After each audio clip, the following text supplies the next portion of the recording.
আসসালামু আলাইকুম এভরিওয়ান। এই যে দেখেন আমার গ্রিন লং আঙ্গুর ফল পুরাই পাইকা গেছে। এই যে কত সুন্দর হয়েছে, একটা আঙ্গুর ফলের সাইজ দেখেন। এটা 12 মাসিটা। এই যে একবারে পুরাই পাইকে গেছে আঙ্গুর ফল।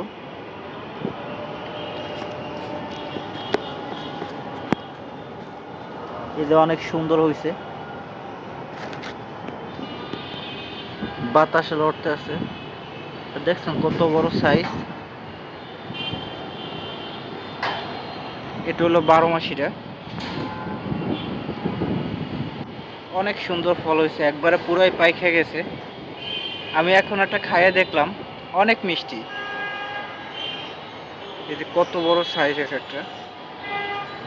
এটা প্রায় 1 কেজির কাছাকাছি, যেহেতু পাইকে গেছে 1 কেজি হয়ে গেছে।